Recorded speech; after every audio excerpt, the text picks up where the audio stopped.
in your mattress that's supposed to save your life make you sick. New regulations went into effect this summer, designed to save hundreds of lives.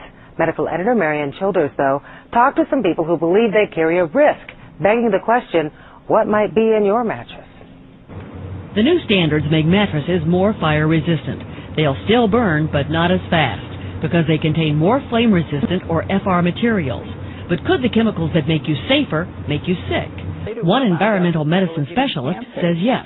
We have not adequately studied these chemicals in relation to children, the unborn, the pregnant woman, the elderly. The Consumer Product Safety Commission says no way. The CPSC would have never passed a rule that allowed certain materials to be used that would harm consumers. But now some workers who handle these materials at the Simmons mattress plant in Janesville, Wisconsin, believe FRs are causing them health problems.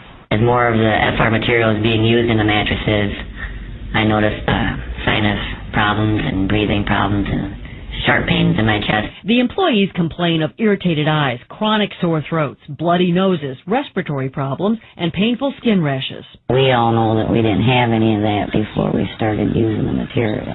In response to employee concerns, Simmons hired independent testers. They found no levels of anything that violated government safety standards.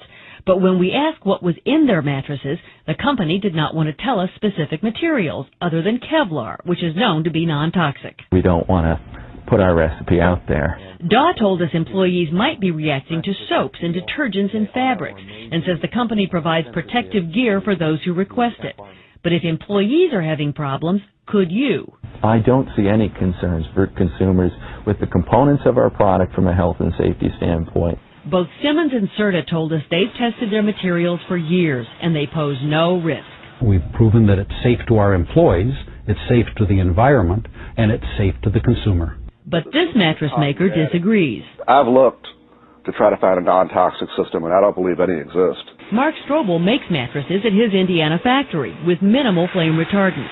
Since 2003, he's been campaigning against what he considers dangerous toxic overload. They are, in fact, using boric acid, which is roach killer.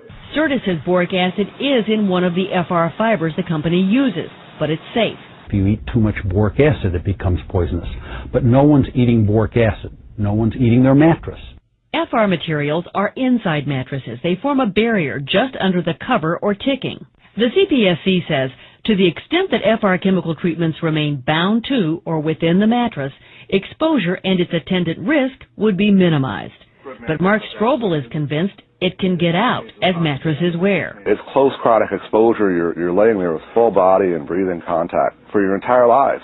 Others fear that what's considered safe now might not be down the road, such as lead in paint or asbestos. I asked them about the long-term effects, and they said that, the government wouldn't mandate anything, that would have long-term effects, that they knew about. And I said, the government's not always right, I don't think. An OSHA report on the Simmons plant is pending. The company's confident that OSHA will find nothing wrong.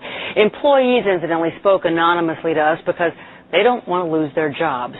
Even though the materials do not have to be listed on labels, by law, manufacturers have to tell you what's in mattresses, but you have to ask them. The only way to get a chemical-free mattress is by prescription. And if you want to know more about what you're sleeping on, go to our website, cbs2chicago.com. Be sure and click on health. Rob Van? That's a good thing to talk about because I'm sure people don't think about it until you raise the issue like you did tonight. It's interesting to check the websites, too. Okay. All right. Thanks, Mary.